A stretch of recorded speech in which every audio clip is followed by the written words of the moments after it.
युवराज Dongre news, सत्य, स्पष्ट, निर्भीड. शेतकऱ्याचा वाघ बसलाय पंढरपुरात उपोषणाला. कर्जमाफीसाठी ते सरसकट झालीच पाहिजे. रोहित पवार साहेबांना अन्नत्याग केलेला आहे आणि आम्ही शेतकरी त्यांच्या पाठीशी आहोत. राहा सविस्तर बघा. नमस्कार, मी युवराज डोंगरे. आपण पाहतात आजकाल ठाण न्यूज. मित्रांनो, 12 तारखेला अन्नत्याग उपोषण शरद पवार गट, माननीय आमदार रोहित पवार साहेब यांनी उपोषण चालू केलेलं आहे. हे उपोषण कधी सुटणार कधी नाही काही मालूम नाही, पण शेतकऱ्याची कर्जमाफी घेतल्याशिवाय रोहित दादा उठणार नाही हे मला माहित आहे. कमेंट करून तुम्ही सांगा, देवेंद्र फडणवीस हे सरकार त्यांचं उपोषण सोडणार का आणि सरसकट कर्जमाफी देईल का? त्याच्यामध्ये भरपूर मागण्या आहे शेतकऱ्यांसाठी रोहित पवारने सांगितलेल्या. आणि रोहित पवार हे अन्नत्याग करण्यासाठी आणि उपोषण करण्यासाठी शेतकऱ्याच्या गरजा, शेतकऱ्याची कर्जमाफी, शेतकऱ्याच्या मालाला भाव भेटला पाहिजे, पीक विमा, अशा गोष्टीसाठी ते उपोषणाला बसले आहे. पण हे सरकार अजूनही धावून आलं नाही. कालपासून 12 तारखेला उपोषणाला बसला आहे पंढरपुरात रोहित पवार. रोहित पवारची तब्येत बिघडलेली आहे तरी सरकार कुठलं धावून येऊन राहिलं नाही. रोहित पवारला काही झालं तर महाराष्ट्रातला शेतकरी पेटून उठेल का? देवेंद्र फडणवीसच्या बंगल्यावर म्हणा मंत्रिमंडळ हल्लाबोल करेल का? काय वाटतं नक्की कमेंट करून तुम्ही सांगा. तुम्हाला माहितच आहे शेतकऱ्याची कर्जमाफी होऊन राहिली नाही आणि देवेंद्र फडणवीस सरकार म्हणत आहे 2 लाखापर्यंत कर्जमाफी करू, पण त्याच्यामध्ये 40 लाख शेतकरी आहे फक्त कर्जमाफीच्या याच्यामध्ये चौकटीमध्ये. बाकीचे शेतकरी कर्जमाफी त्यांची होणार नाही. ज्यांची 2019 मध्ये कर्जमाफी झाली तर त्यांची कर्जमाफी होणार नाही, पण त्यांना यंदा जे कर्ज उचलणार त्याच्यामध्ये 50,000 रुपयाची वाढ देऊ असं त्यांचं म्हणणं आहे. पण रोहित पवार यांचं असं म्हणणं आहे आम्हाला 50,000 रुपयाची वाढ नको. त्याच्यामध्ये कितपत जो रेग्युलर कर्ज भरणारा शेतकरी आहे त्याच्यामध्ये 50 नाही तर 100% वाढ असली पाहिजे आणि 2 लाखापर्यंत सरसकट कर्जमाफी पाहिजे असं रोहित पवार यांचं म्हणणं आहे. आणि त्यांनी हे पण सांगितलेलं आहे त्यांच्या प्रमुख मागण्यामध्ये, जसं पहिले 1 रुपयामध्ये पीक विमा तुम्ही चालू केला होता तसं आता पण चालू करा असं म्हणणं आहे त्यांचं. आम्हाला खाजगी नको, कुठल्याही खाजगी कंपन्याचं नको असं पण त्यांनी म्हटलेलं आहे. मित्रांनो, रोहित पवार यांनी जे आंदोलन चालू केलेलं आहे, जे उपोषण चालू केलेलं आहे, हे सत्य उपोषणात कुठपर्यंत निर्भर होणार आणि कुठपर्यंत उपोषण टिकणार अद्याप मालूम नाही. महाराष्ट्रातला शेतकरी हा पेटलेला आहे आणि हे आंदोलन कधी तीव्र होणार कधी सांगता येत नाही. पंढरपुराच्या पायथ्याशी, विठ्ठलाच्या पायथ्याशी हे आंदोलन एवढं तीव्र होणार आहे की सांगू शकत नाही. विठ्ठलाच्या पायथ्याशी हे आंदोलन होऊन राहिलेलं आहे. विठ्ठल रुक्माईच्या मंदिरापाशी हे आंदोलन होऊन राहिलेलं आहे. माझं एकच म्हणणं आहे, हे आंदोलन सक्सेस झालं पाहिजे आणि शेतकऱ्याची कर्जमाफी सरसकट झाली पाहिजे. पण हे देवेंद्र फडणवीस सरकार आहे, कर्जमाफी देणार नाही. तुम्ही किती आंदोलन करा, किती उपोषण करा, कारण देवेंद्र फडणवीसच्या काळजामध्ये दगड आहे. त्याच्या काळजात दया येणार नाही, पाजर फुटत नाही. अरे दगडाला पण पाजर फुटतं पण त्याच्या काळजाला पाजर फुटणार नाही, हे लक्षात ठेवा. रोहित पवार हे उपोषणाला बसलेले आहे, कालपणापासून बसलेले आहे. त्यांची तब्येत तुम्ही स्क्रीनवर बघूनच राहिले असेल, झोपलेले आहेत ते. पण माझं एकच म्हणणं आहे, पुरा महाराष्ट्रातला शेतकरी त्यांच्या पाठीशी आहे.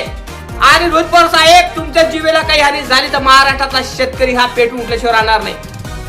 माझं एकच म्हणणं आहे, आपल्या चॅनलवरती नवीन असाल तर लाईक आणि चॅनलला सबस्क्राईब करायला विसरू नका. फेसबुक पसंत फॉलो करायला विसरायचं नाही. मित्रांनो, रोहित पवारच्या पाठीशी पुरा महाराष्ट्र आहे. हा महाराष्ट्र पेटलेला आहे. शेतकरी आत्महत्या करून राहिला, शेतकऱ्याचा पीक विमा निघून राहिला नाही, वेळेवर मिळून राहिला नाही, शेतकऱ्याची कर्जमाफी नाही, त्याच्या मालाला भाव नाही. मग काय म्हणाल तुम्ही? त्याच्यासाठी आपला वाघ, शेतकऱ्याचा वाघ हा उपोषणाला बसलेला आहे पंढरपुरात. पण माझं एकच म्हणणं आहे त्या विठ्ठल रुक्माईंना, हे विठ्ठला, हे कर्जमाफी होऊ दे आणि सरसकट होऊ दे आणि मालाला भाव मिळू दे.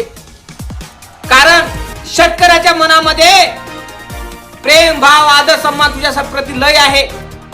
तुझे भक्त आहे आणि तुझे भक्त तुझ्या पायथ्याशी उपोषणाला बसलेले आहे पंढरपुरात.